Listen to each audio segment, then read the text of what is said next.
What's going on, everybody? Welcome to another episode of JaAR. JaAR, for those of you that may be new, stands for Joe. Namey. Review. And we are here. It's a kind of a special episode, if you can't tell from the fact that there are 4 other people here. No, because we're all Joe and Amy. First of all, we did not plan this, but this week's episode is about Shadows over Innistrad as usual. It's about the story as usual, but it's about episode 9 of the story entitled Games. And so the reason that we are all together here, I will introduce you to all these people in just a second, is because we were all together this weekend for International Tabletop Day. So we filmed 2 videos on location. You guys can check that out on our channel. Subscribe to find out when videos like that come out, but you can check out the 2 that we already have. We had a really good time. I'll start on this end. Why don't we introduce our special guest this week? We have... Oh, I'm Austin. I thought you were going to say my name. No, that you can do it. You guys talk. You were adults. Why are you skipping Amy? Okay, I'm David. I'm Shanaz. I told Tiara. so we all, just like Amy and I usually would for the story, we all sat down, read the story, and now we are here to review it. So, as we always recommend, first of all, we're showing off our Vorthos Pride. We're getting more people to show off their hashtag Vorthos Pride. Yeah. So, Hashtag. Amy is Amy's getting it in with more and more people. So that's awesome. This week's story was interesting. It was entitled Games, and it was, at least from my perspective, it answered a lot more questions than I thought it would. When I saw that it was about Geralf and Gisa, my first thought, if you guys remember my comments from last week, was, oh, great, so they're going to be talking about new characters now instead of tying threads together, which they really need to start doing because we're on episode 9, and yet we found out about Nahiri. We found out answers to questions about Nahiri, about the Drown Yard, so I thought that was about great. Being best friends. About being bestest friends. And exes. And exes. Oh. So we actually found out one of Liliana's exes. But also Jace. That sounds right. So The only thing not dead is her love life, right?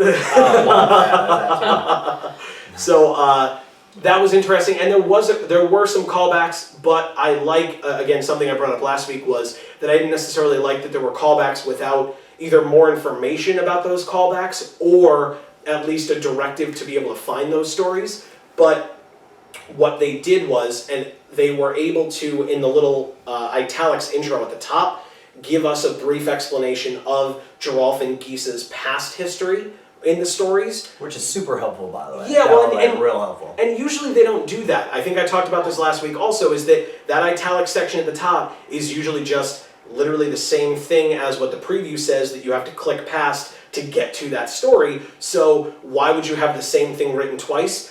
And so they were able to fix 2 problems that I personally had with the stories in this one. Maybe they're watching. Maybe they're watching. Hi. What's going on? In that case, hashtag Vorthos Pride. and like, comment, subscribe.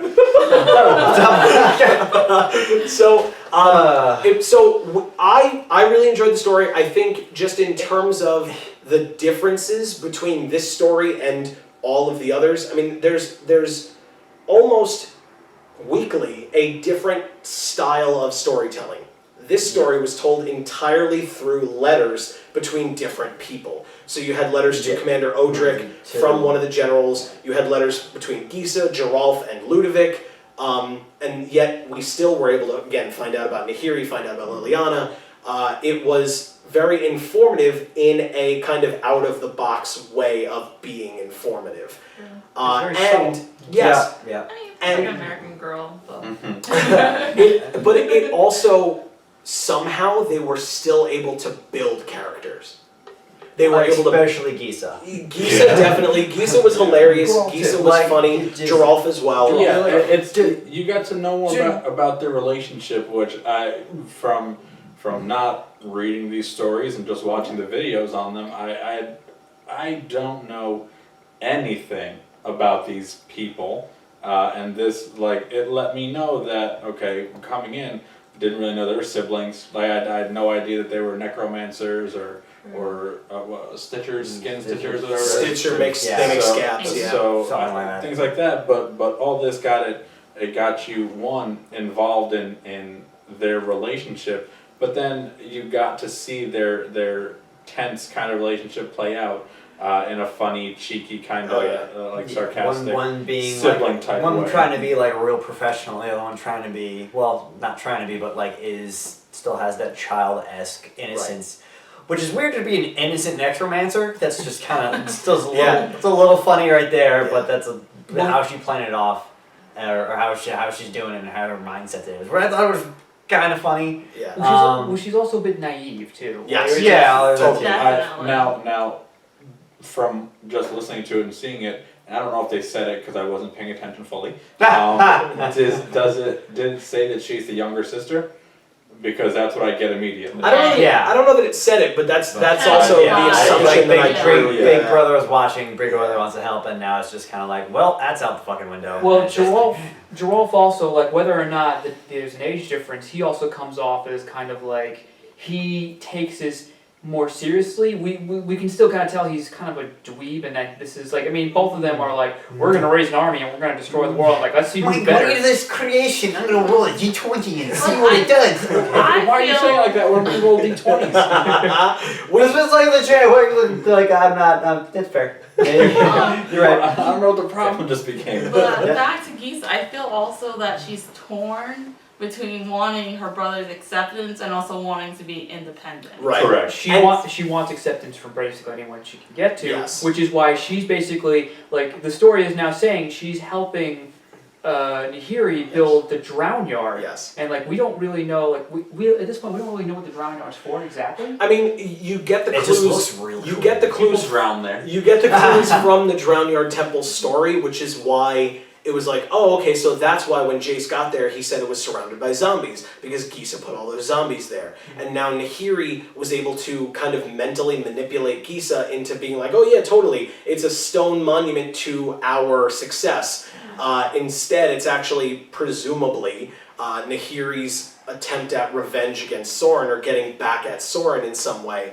And again, hopefully that will be fleshed out more, but I think that it was really a good way of showing us present Nahiri without actually showing us present Nahiri, because you're hearing it as kind of a second-hand account of her, so we still haven't She's seen my her. best friend. Yeah, she's my bestest friend, and this is what feel she like- says. I feel like it'll also be good to see when Gisa, when it's revealed that Nahiri manipulated her, so that she can react in whatever way. So that's going to show character growth for her, Right. where she was naive and easily manipulated, Yeah. and then she becomes angry and whatever else. But maybe that won't force her to be less naive, and she'll have to try to read people more instead of like, hey, I just made these zombies. You did a zombie? You want to show me some zombies? I'm like, Oh, speaking of which, they mentioned that Gisa showed Nahiri a little bit of necromancy whistling and everything, so Nahiri not only commands stone, she has a little bit of insight into necromancy. Right, she at least It's understands. pretty Now cool. she said to Gisa, I wouldn't really be very good at it, but to be fair, everything else that she said to Gisa was a blatant manipulation anyway. So. Innistrad has the card with the zombie golem made out of tombstones, right? Ugh, now you're, usually I have like an encyclopedic knowledge Okay. of cards, No. and I can't. I'm pretty sure there's You're a thinking card. about, I made that in my D&D. So yeah, I mean it's Yeah. it's definitely totally possible. It opens possible. Just incoming. Because I have a mental block on it, feel free to leave it in the comments, as we Yeah. always say. Oh, as always, again, share theories, etc. too. But what I think was interesting was, out of this entire group, and even if it were just Amy and I am the only one of us who does not have a sibling of my own. So I don't have any insight into whether or not that was sibling interaction. Although to Kinda. be fair, like Yeah. they just seemed like It stereotypical just, sibling yeah, interaction. definitely. That's the That's first a thing. mix of both. That's the first thing I thought of, like when I was like when going through it, and it was just kind of like, well, they just bicker like normal children. I mean, yeah, they're both They necromancers. bicker like And they have normal their- siblings, but the- they have necromancy abilities, Yeah. But which makes it interesting. and it was like, which is like, because they're doing their own work. I mean, it's different types of necromancy. One like just creates like abominations, and the other one just kind of calls ghouls from the ground. Well, So- and I don't know what you guys think, but for me, based on the way that the story was told, I kind of got an indication that Gisa is actually more powerful than Geralf. Yeah. Well, he Because- has to yeah. take time to create Exactly. that. Exactly. She can just She pull it just out. be like, yep, there, and you get a zombie, Right. and you get a zombie. And that's a lot more naive, or that's a lot worse with naivety behind it, because she can Right. just call them up willy-nilly and just have tons of them like Jace saw at the Drown Yard. Yeah. He made it seem like there were just an insurmountable number of zombies. Now, when he mentioned that, I just assumed it was Liliana because she was the only necromancer that we had seen on the plane so far, but now that you find out that it's Gisa, that makes a lot more sense because Liliana wouldn't care, and Liliana wasn't a part of it, and again, that's also why Jace was kind of saying, okay, I think Liliana did it because there were zombies everywhere. And would it be awesome? Would it not be awesome if Liliana, because she's recently met with Jace, she tries to investigate Innistrad herself, meets back with Geralf, who's her ex, and she and Gisa meet, and there's the comparison to contract. Yeah, well, and especially because Gisa was like, "Oh, you're not listening to me Yeah. anymore because you have a girlfriend, Yeah. and she's a necromancer, so and then Geralf got very defensive. yeah, Which she's is not very my funny. girlfriend." Yeah, She is not my girlfriend. We She's do just not a girl have sexual and she's just a interactions. friend. I the way- hate her. By She the touched way, my shoulder, but it was nothing. by the way, the whole thing with going back with the comparing and contrasting the two, Geralf also kind of has the silly mentality of he wants to be better than his sister and all that, but he takes it a little bit more seriously and is very more there's a defensive and everything. Mhm. There's an arrogance to him Oh, yeah. that Well, Yeah. he's the Riddler basically. Yeah. Modern Nice. day Well, Arkham Games Riddler, where he's Yeah. just I'm going to prove my worth, and you will all see that I am much more intelligent. But how did you get that? yeah, and it's kind of interesting. Feel that way. Oh, I- well, Well, it was. Yeah, I mean, Well, the other, You can go on. I'm sorry, thank you. But the one other thing though was the beginning. I think the first letter was who was he talking to? He was trying to get the Ludovic. Ludovic. The thing about what was funny about the tone of the story, where it's they're cute, it's a cutesy sibling rivalry with dead people and all that. But he's talking to Ludovic and he's trying to get he wants to have him be his mentor and everything. That was a cover letter. He's asking for a job title. He wants to be an apprentice, and he's like, I have my resume here as my list of skills. I have a detached thumb as my work ethic. Not only that, but Here's my 3 references. right, and not only that though, I don't. Yeah. But if you look at it, the interaction between Geralf and Ludovic, Geralf was the Gisa of that back and forth letter. Yeah, he wanted the approval. He was wanted right. it, yeah. He was the respect one of on the his bottom peer run, almost. and then going back and chastising his sister for trying to do the same thing. but also with that, when Ludovic sent the response, his tone changed. Yes. With him committing your mother was a great necromancer. Yeah. And now he's like, oh well. Which now is- I'm yeah, not forgetting. which is where it ties in. So Geralf was saying that that Gisa's just running around and playing and doing whatever all crazy, and he's got to sit here and work Yep. and get all these things done. And Yep. she's like, but it's so easy. I just Yeah. I just whistle and 15 people come out of the ground. Half a horse shows up. She gets slaughtered by this woman with a sword, and we're best friends now. It also could be a twinge of jealousy. Yeah. He's jealous. He's mad at her because she's better, and he knows it because he does have to work all that much harder. Right. And she's just like mom, Yeah. like mummy, a great necromancer that can just do whatever she wants to do with but the undead. even so, I think there's still a balance of powers here because I think they're still on an even playing field, and here's why. Geralf puts a lot of work into seems into his creations, and they wind up being perfect creations. These big monsters. And she's just creating ghouls out of just undead things. They're always going to be small. They're always pretty much going to be the same size. Yeah, you can have half a dead horse. What the hell's that going to do? It's just going to be but walking it's two not. legs. It's not just that. It's that. Who was the executive officer? I don't remember their name What, specifically, Greek? but the one who was Yeah, communicating Greek. with Chief Odric. Officer Greek. The one Yeah, Greek, okay, Greek, communicating just with fine. Odric. Gonna die. So when Greed's looking on, saying, "Oh, when Gisa's, she was talking about Gisa. Yes. Okay. When Yes. Gisa's doing things, it's done with purpose. It's done whatever it is. So if Gisa were to put her mind to it, Oh, yeah. she could make an arm. She already can make an Yeah, army. yeah. She can just come up with more powerful, more purposeful, well-suited ghouls than what she's doing right now. She's just with a friend bringing some shit up. Hey, this is great. This is great. This is great. But then once Nahiri manipulates her a little bit more to be more focused on it, Yeah. they're going to be zombies with purpose as opposed to just, hey, I brought mom and dad back, why don't you talk to them for a minute? Like, Yeah, I sent you mom. Have fun with Yeah. that. exactly. So I know you still have the dog, you know. Yeah. You're the Spot. part I of mean, Spot. that was like Spot was like a generic name. I That was guess. super funny. Yeah. Or So it's Frankenweenie. Yeah. which really, like, Amy, did you want to say something? Yeah, but go ahead. I want to hear what you have to say. Frankenweenie. I was saying, You said it it's right. like, this is basically a Tim Burton story. It's it's not even just the dark part of it, but yeah. there's also like the whimsy about death, where like they treat it as nothing. Yeah. But the difference is this is more malicious, and like if Burton with a lot of his weird like people have been saying he's got a lot of hang-ups, this would be Johnny like if among other things. if he finally just started like really getting aggressive with it. So like this is Burton, but somehow, if you could believe it, darker. Like there's a couple things that the whole story, I raised a lot of questions just kind of popped up in my head. I was like, okay, they had parents who literally seemed to be like more trained in like necromancy than they are. They had and the only thing on like what was there originally on Innistrad to stop them originally their parents. I'm like, Right. okay, there's a power struggle here, and like apparently their parents were like above here on level wise. I was like, okay, why isn't Innistrad just like all zombies? Well, and they died in a fire, which we found out about. You know, there was an accident in the house.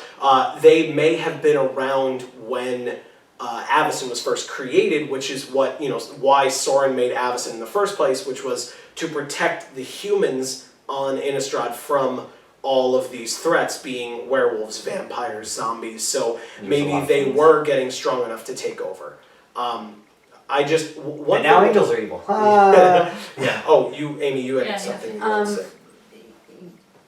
I get the impression that the two of them had a bad relationship with the parents, and the two of them got really close and competitive with each other. And the reason why I disagreed with that other comment, that the brother was just being arrogant and jealous of the sister, is because I get the feeling that he sees what Gisa does as just being really, like you said, naive, and she has too much power He's. to use in such an irresponsible You're way. saying that she has potential. Right, he and, wants and her she's better. squandering it. So what he's trying to do is be a good influence on her, say, look, this is the right way to do it, Anyways. and See now with real siblings, we all should know that no matter what you tell your sibling, they're always going to do whatever they want to do on their own. Yes, that's true. So That's very if you- true. As much as you might want to be a good older sibling and say, listen, you can do this, but you're really messing it up. You're like, and do whatever it is and mess I up will and kick then you in the and nuts. then move on. And then once they find out, once Nahiri comes back and messes everything up, she's like, you know what? I was messing up. Yeah. I was doing the wrong thing. Why don't I get serious for my own benefit and not necessarily based on someone else? But this is probably also why, even though they're in confrontation right now, the two siblings, when Gisa gets captured, Geralf's the one who sends the scabs to free her. Yep. right. But he could gloat over that. Which Yeah. which Yeah. tells us that still, even when the shit hits the fan, which it will with all of this Nahiri stuff, Yeah. he's the one who's gonna make sure that she doesn't die. He's going to unleash his great creation. Well, and that's what one of the things that I wanted to talk about. At least from a gameplay standpoint and from the cards themselves, if you get into the game, if you're talking about flavor of the cards, obviously there are pictures in this one just like there were in any other. And they showed at one point the picture of Geralf's masterpiece, which was the flying 7/7 blue creature. But when he talked about his ultimate creation that he had been working so hard on, that's the prized amalgam. That's the gold, blue, black creature that is a rare in the set. Now, Geralf's masterpiece, unless for whatever reason, and they look in no way similar, but unless for whatever reason the prized amalgam becomes Geralf's masterpiece is infinitely better than the prized amalgam. Just in general, like with playability, but also the fact that Geralf's masterpiece is a mythic. Prized amalgam is a rare. So just in terms of rarity of the cards, they've made it so that the masterpiece is better than the amalgam, even though the story made a specific point of saying, I've been working very hard on this creation, and it's the amalgam, not the masterpiece. So I don't know how that ties together, but it was confusing to me because it didn't make sense that this is what getting I'm a working. mentor. Right. Well, and so that was my thing, right? With the prized amalgam, maybe in Eldritch Moon, the prized amalgam is better because he's working on it. I mean, in the card, he's working on it. It's a work in progress. Right. Or this is like a check on his hubris. Like this is going to be a situation where he unleashes the prized amalgam, it gets its ass kicked, and he works even harder. Right. So well, I mean, obviously that maybe they'll tie that up. Hopefully they tie that up. Well, we'll see. I mean, because I didn't have a lot of faith in this story tying things as up. we found out, they've been listening to you and figure out what the right thing to do is. Which I appreciate greatly. Thanks, guys. Also, in this situation, you definitely have to, feel bad for the humans. Because why? Well, here's why. Because they have nobody protecting them. Zombies are going after them. Angels are going after them. Like, what the hell's left? But the werewolves have seemingly been moving back to combat the angels. Because we found that out with Arlen Cord, where she said to the hunters, stop killing us, you're going to need our help. So at least, and again, we found out nothing about Arlen Cord yet, which, yay, give us something about Arlen Cord, please. But I'd like to find out more about her. She seems cool. And it seemed, all the werewolves I thought were like loners kind of, because like I look at all the cards and they just seem like wolves are pack animals. But there's some cards it's just like the single werewolf and that's really all you see. Yeah. And I'm like, well, okay, if they go maybe if they group together, but again, it's like, okay, the zombies can do stuff during the day. I mean, the angels can do stuff during the day. Werewolves are night. I mean, so it's like, okay, now it depends on how werewolves work. Yeah, but judging by like the picture on the thing, it's all like dark for werewolves. Yeah. It's always. I was like, okay. During the day, I'm like everything else just get fucking slaughtered, and I'm like, but again, I'm gonna make this argument till I die. Bring Aaron McCall back, and everything will be fine. I don't say, and that's the opposite. That's the opposite of my argument. Just fucking destroy and you guys know that if you watch the other episodes. And actually, it made me really happy to see that Nahiri is seemingly like that thread tied together that way in this story, because it really leads more back to what I was guessing, which is that okay, it seems like Nahiri is the one doing this. She's making the cryptoliths. She's making that second moon or whatever it is that's appearing at the Drown Yard. That's no moon. Right. So it doesn't look like it's Emrakul. So I'm keeping my fingers crossed that it's not. I know in terms of storylines that I still would like, or story threads that I'd still like to be wrapped up. I just mentioned Arlen Cord. I want to see how Olivia becomes mobilized for war still. We have to get to Avacyn's Judgment, and we have to get to, which is a story point, and we have to get to, I'm not going to remember the name of the card now. Anguished Unmaking, there it is, which is where Soren is taking care of Avacyn. So please answer questions, like answer some questions in the next story. Yeah, so we'll see what the next story holds. I did like the fact, though, that Jace said to Liliana in the last story, I'm going to go to Thraben. I might die in Thraben, but I'm going to go to Thraben. And then in this story, another way that I appreciated that they tied it in is that we heard about Geralf. Where was Geralf? Thraben. Where did he and Gisa take over? Thraben. So we moved from, okay, I'm going to Thraben. Oh, well, we haven't heard anything about Thraben. Bam, they gave us And Thraben. then everything about 3. So we at least Really find just that means, out. okay, well, Liliana's probably gonna follow Jace to Thraben to make sure he stays alive, and then she's gonna find Geralt. Is this sex? And there's gonna be such a sexual tension because of the love triangle, and you know. Well, and I talk about Eldritch Moon a lot because it's the next set, and because we've seen the promo art for it. Giza and Jace. Giza and Jace, I doubt it. Jace appreciates Be funny. intelligence.